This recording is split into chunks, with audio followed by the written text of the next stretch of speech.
Welcome to the debate. If you walk into a bookstore and find the finance section, what do you see? It's all charts and technical analysis and formulas that look like they belong in a physics lab. We treat money like it's this hard science, like if we just solve the equation, we solve the problem.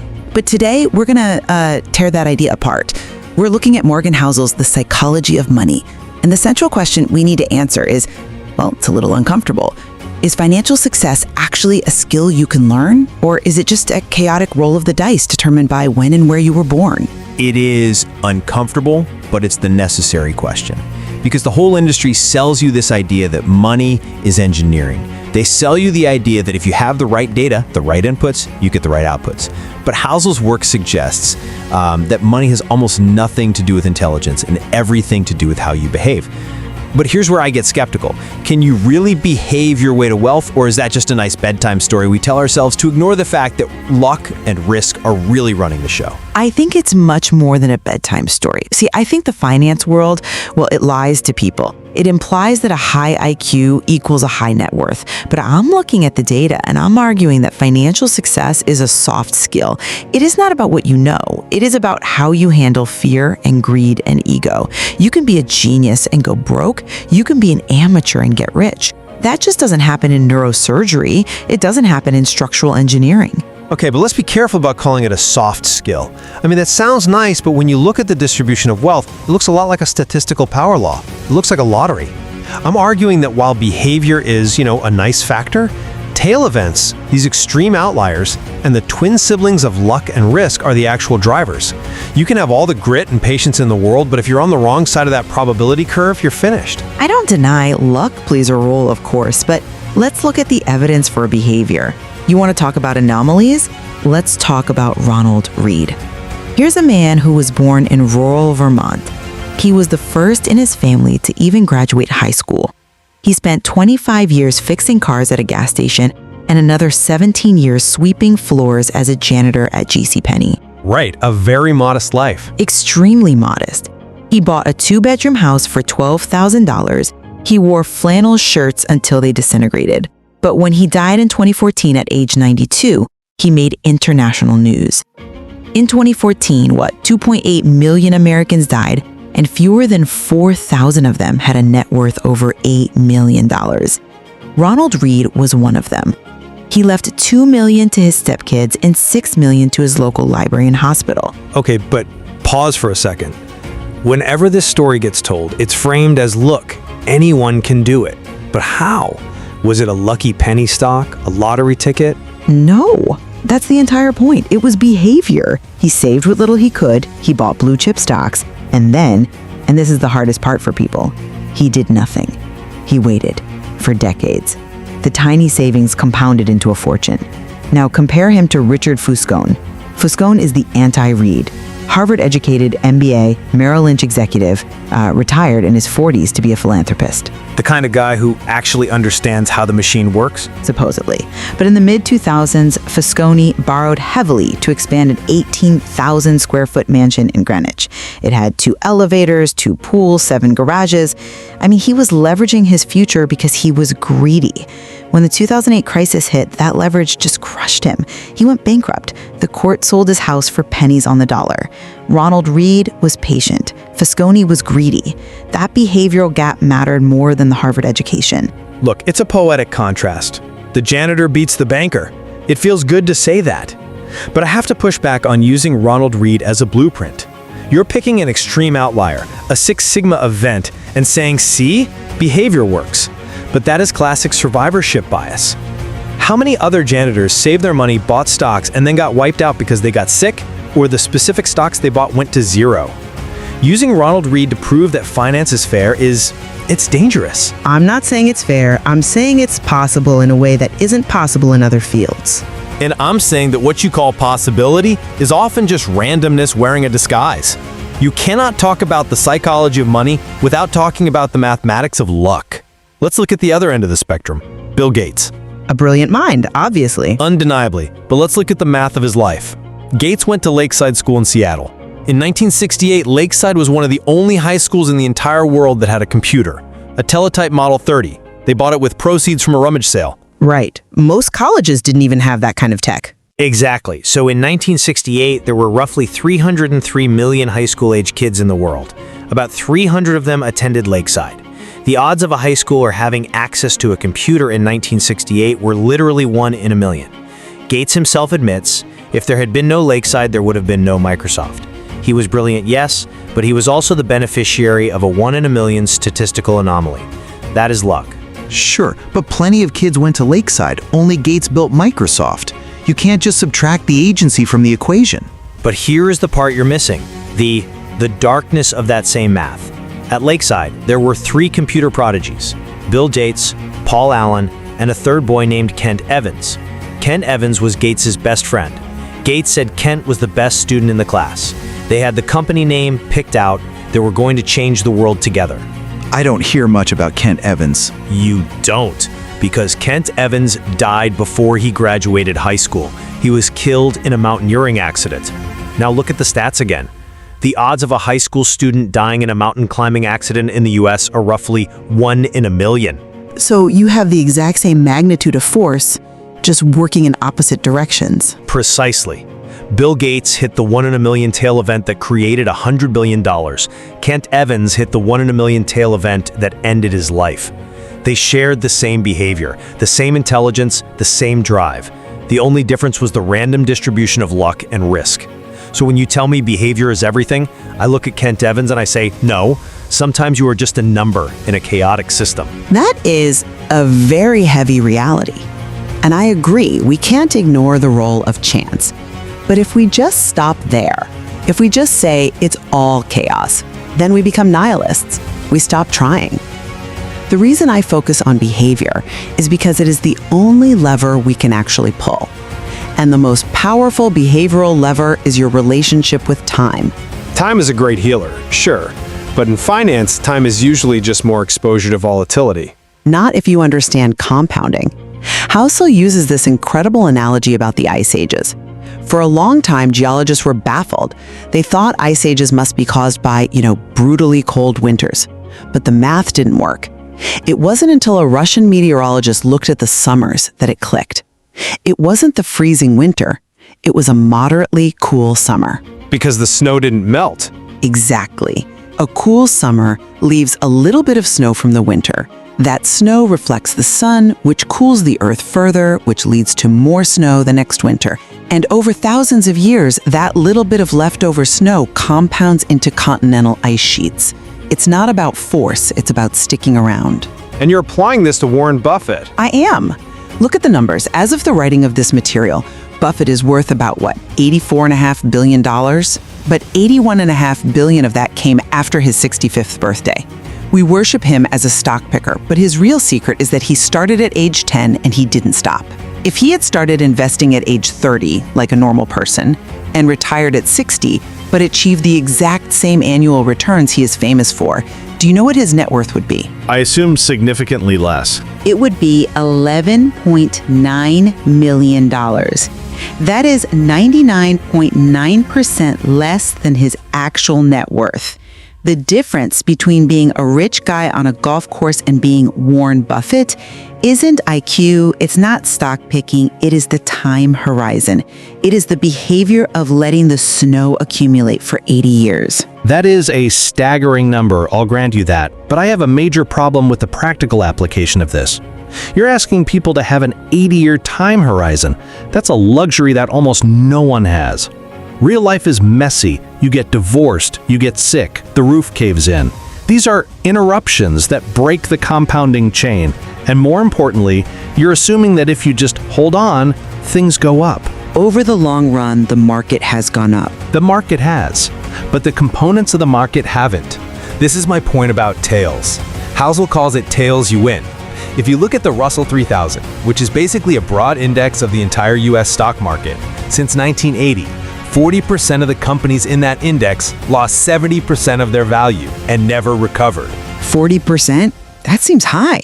It's terrifying. Think about that. You pick a stock, you have patience, you behave perfectly, and there is nearly a coin flip chance that it effectively goes to zero. The data shows that effectively all the returns of the stock market came from just 7% of the companies. So you're saying the winners are rare. I'm saying the winners are outliers. The tails drive everything. If you don't own that top 7%, your returns are garbage. This is why I think the patience argument is so dangerous if it's not paired with the math of diversification. Look at Heinz Berggruen, the famous art dealer. He died with a collection of Picassos and Brocks worth massive amounts. A man with a great eye for art. That's the myth. People thought he was an art genius, but if you looked at his books, he bought everything. He bought massive quantities of art. Most of it, 99% of it didn't go up in value, but the 1% that turned out to be a Picasso masterpiece paid for all the duds 1,000 times over. He wasn't a genius picker, he was an index fund manager. He knew that if he bought enough lottery tickets, he would hit the tail event. It wasn't behavioral patience, it was statistical coverage. I see your point. You need to be in the game to catch the tails. But I would argue that staying in the game long enough to catch that 7% is the hardest behavioral challenge of all. And this brings us to a distinction that I think is the most important one in the book: getting wealthy versus staying wealthy.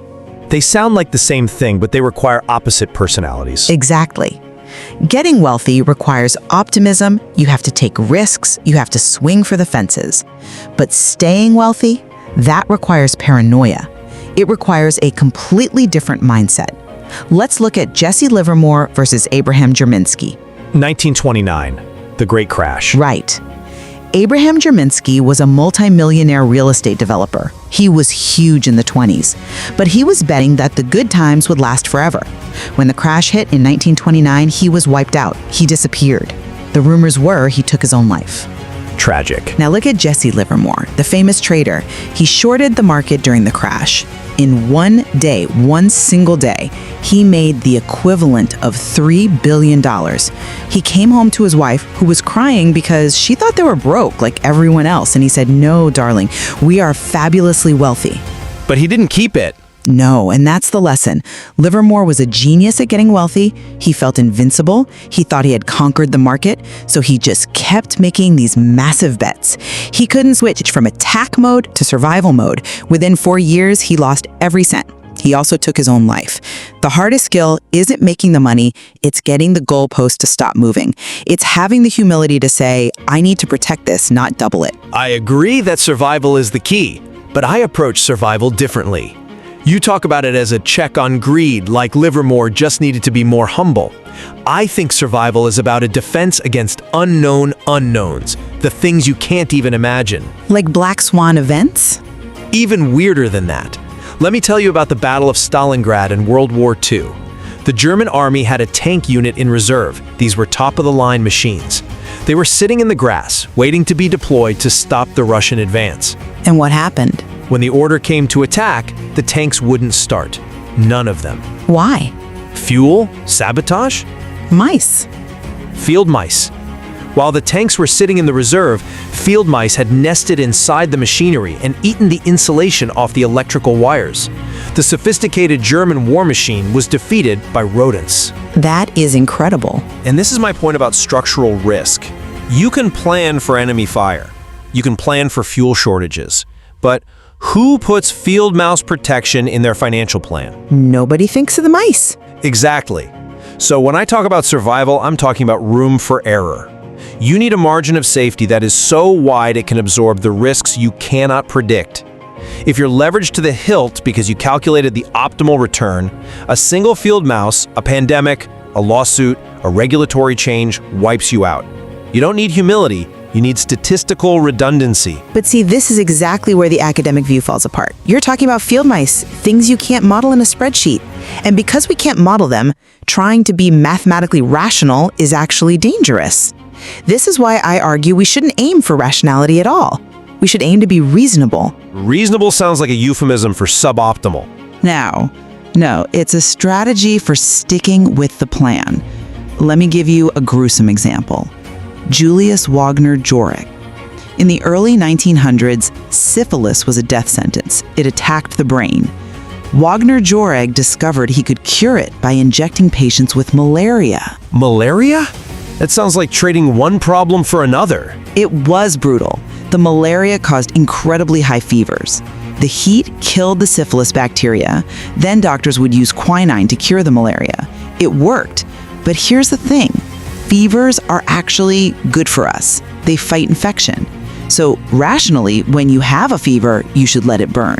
But what do? We take Tylenol. Because fevers are miserable. Exactly.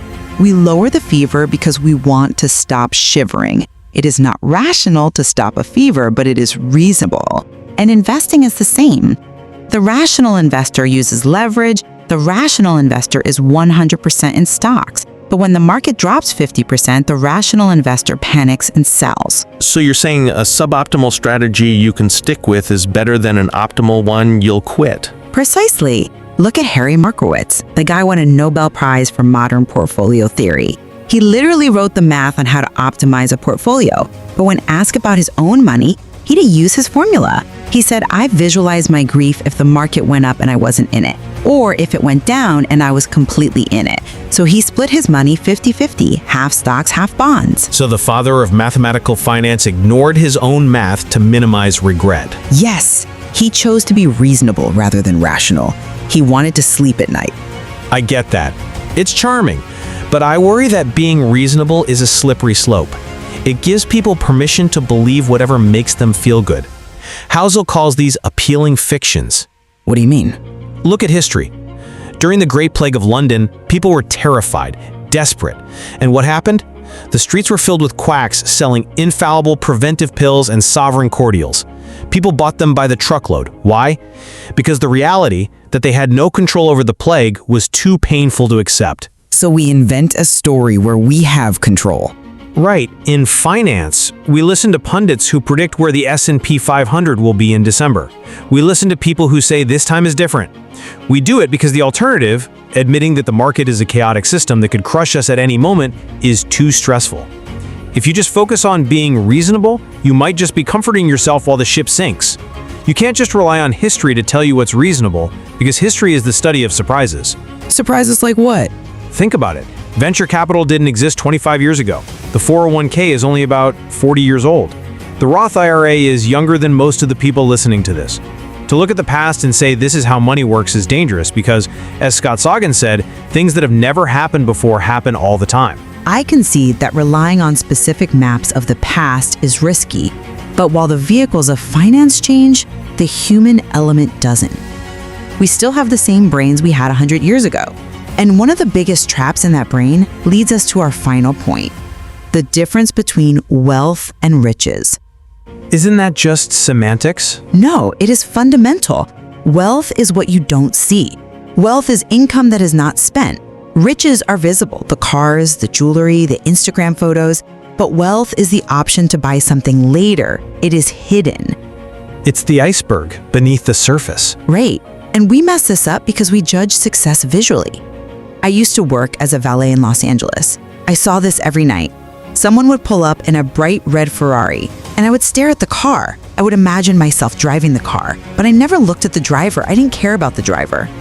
This is the man in the car paradox. Exactly. The guy in the car thinks everyone is looking at me, they think I'm successful, but the people on the sidewalk are just thinking, man, I would look cool in that car.